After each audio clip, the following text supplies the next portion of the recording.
Well, howdy, world. This is Steve Anderson and Little Atticus.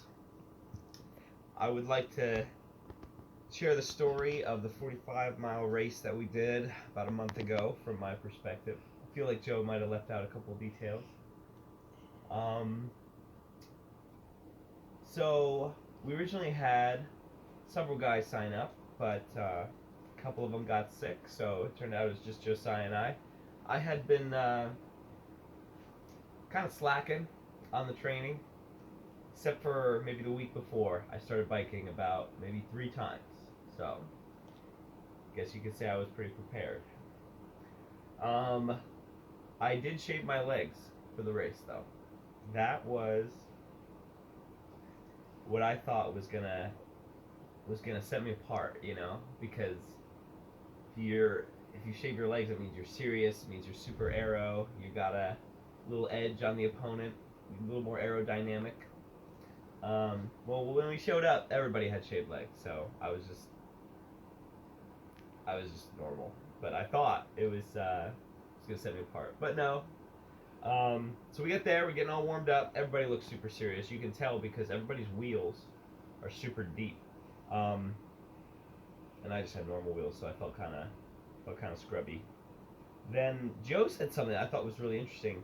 He was looking around. There was like hundreds of bikers there, and he was like, "You know what? There's probably like $1 million worth of bikes here." And if you think about it, there's like 500 or so riders, and everybody's got like really, really expensive bikes. So there was easily $1 million worth of bikes at this event. Um,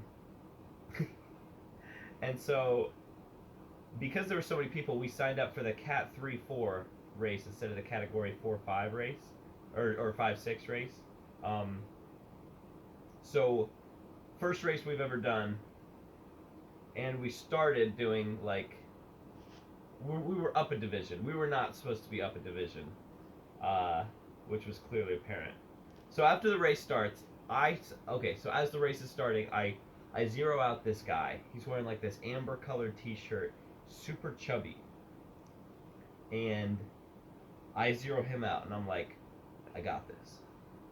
I'm gonna draft off of him because he's so chubby.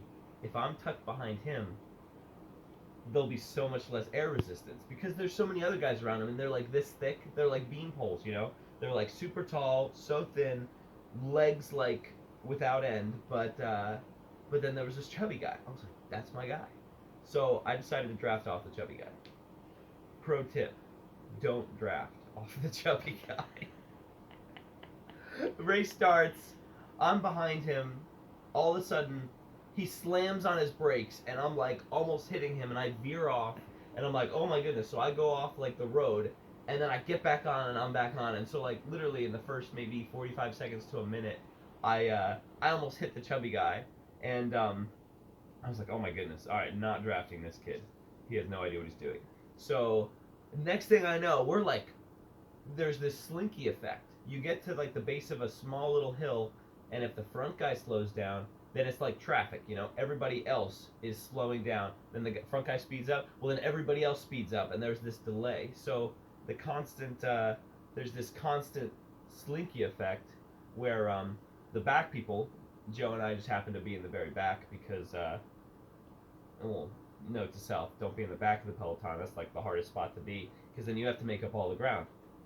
So yeah, so we're like experiencing this mad slinky effect, and we're sprinting to catch up, and then we're slamming on our brakes because we reached the base of the hill. So literally the first 5 minutes, I feel like I'm like freaking out. I'm like sprinting as hard as I can, and then I'm slamming on my brakes. I'm sprinting as hard as I can, and then I'm slamming on my brakes. I look around, chubby guy's gone. Where'd the chubby guy go? No one knows. Um, about I'd say 15 minutes into the race, there's this little separation. Um, I'm going pretty hard, but it's been 15 minutes of like sprinting as hard as you can and then slamming on your brakes. Sprinting as hard as you can, slamming on your brakes. And so, um, oh, so I'm already feeling it. Like, we're 15 minutes into a 45-mile race, and I'm like, I'm like that. I'm like, so all of a sudden there's this little bit of separation. I'm like, oh no. And so even though I'm feeling it, I get out of the saddle and I'm trying to close the gap because there's starting to be a gap, and I am like giving all that I have, and the peloton, all 70 riders or so, just start to pull away slowly, and I'm going as hard as I couldn't have given another, like I was like trying as hard as I can, and they were just starting to pull away, and I was like, all of a sudden, oh, the farther they get away, the more wind resistance hits you, until eventually I'm like, I'm 100 feet away and they're leaving quickly, and I'm just like, well, that was that. So I sit down, click, click, I go back to spinning, and that was the start of my race. As I'm sprinting, Joe sprints past me, and the last thing I see was him just catching them at the base of a hill. And I'm like, oh, good. Joe caught them. We're okay. Because he's a climber, he's super light, and he can climb faster than many, many people. So I figured he'll be able to stick with them on this hill. And he just caught them. So the last thing I know of Joe is that he caught them on this hill, and then I lose sight of him, and I'm alone. I'm alone. Well, little did I know, Joe catches them on the hill, and then halfway up the hill, they sprint up the hill, and Joe's tired from just catching them, and so Joe loses the whole group maybe 2 to 3 minutes after I lost the group. So, but I didn't know that. I didn't see him for the rest of the race. So I climb up the hill, and it kind of goes up and then down and then up again. So I'm going down after I climb this hill. I don't see them. They're gone. And I'm going up the next hill. All of a sudden, the chubby guy pulls right up next to me. He has all this weight, all this momentum, and he just flies right up next to me on the second hill. And I look over, and I'm like, where did he come from? So I was like, I'm gonna draft off of him because he's got all this momentum. Well, we just got to the second hill, and because he's a little heavier, he doesn't climb very fast. So he had all this momentum. He caught up to me, and then he immediately just like disappeared as we started climbing. And so I was like, I just remember my brain being like, there he is. Oh, there he goes. Okay. So I'm solo for a while. Then I catch up. I'm sorry, these old guys catch up to me about, I'd say 3/4 through the first loop. The old guys is the over 40 crowd, over 40 racers, and they're all together, super tight in this, I would say maybe 30, 40 riders. So I'm on the side of the road, and they're passing me. And then as soon as they pass me, they have to slow down for some reason. And all of a sudden, I'm like on the back of the older men's peloton, and they're going pretty quick, but it's just a little bit slower than the other guys that dropped me, and I was able to stick with them for a while. So I'm now with a bunch of old dudes just hanging on to their peloton, going for about, I would say, a good 15 to 20 minutes. I'm just hanging on to them. So and they're flying. So I'm just like, all of a sudden, with a new group. And little that I know, I found this out after the race, you're not allowed to draft off of people that are not in your division. But I threw that out the window real quick. That didn't even matter. So I'm drafting off these old guys, and I would say after 20 minutes of drafting with them, they're just a little bit stronger than me. And so for 20 minutes, I'm starting to feel a little more tired, and it just gets a little harder to stay with them, a little harder. So finally there was this one small hill, and I just stuck it with them, and it was really tough. And then after that, I knew, like, they started to make separation. I had nothing left, and I was like, alrighty, back to my own race. And they were gone. So that was literally the first lap and a half. I biked with myself for a while. Probably the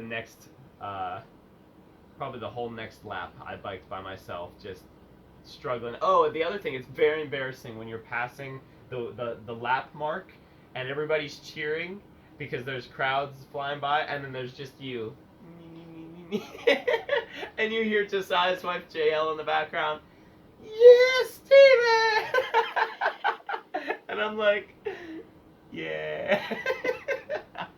I'm like second to last. I think only the chubby guy was behind me, and I was the last person in the race.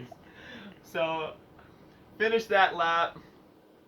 Finished the third lap. It's all kind of a blur. Me just kind of plowing through, doing what I can. Oh, this old Asian guy passes me. He's like 60 something, and he just smiles, and I smile at him, and I try to draft off him. I can't even draft off the old Asian guy. Oh, and the women pass me. The category 1 women pass me, and they're just flying by. Like, they're all like college age girls that are just crushing it, and I'm just like, okay. So literally everybody under the sun passes me. I can't stick with my group, can't stick with the older people, can't even stick with the 60-something-year-old Asian guy.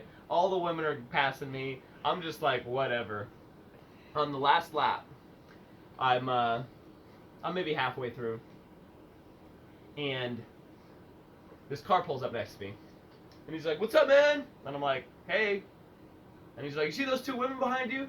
And I look, and there's these 2 older women, like maybe 40s. And they're biking. And he's like, "They're trying to catch up to you." And I was like, "Really?" And he's like, "Don't let them."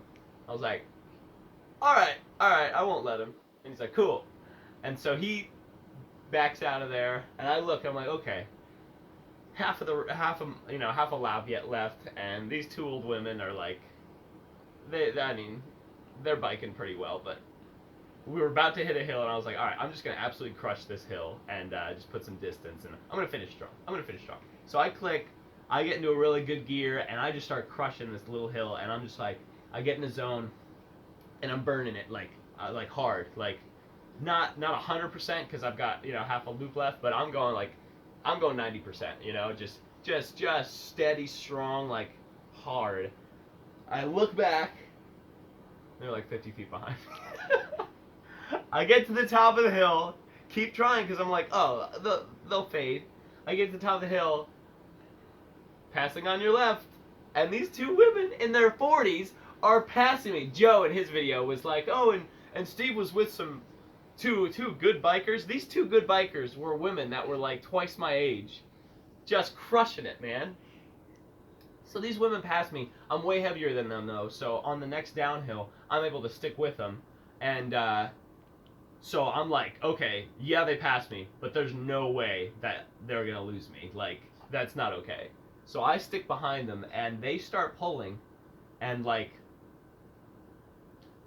they're strong, man. Like, they're way stronger than I am. I'm just barely able to hang on to. Oh, yeah. I'm barely able to hang on to the back of their wheel, and so they're rotating, both of them, and I'm just sitting behind them like milking, just doing nothing, just like barely hanging on. And as they're rotating, I'm just like, so I'm barely able to hang on to them for the last part of the race, and I feel like a total smuck. Like I'm being beat by these 40-year-old women, but they're super strong, man. They're so strong.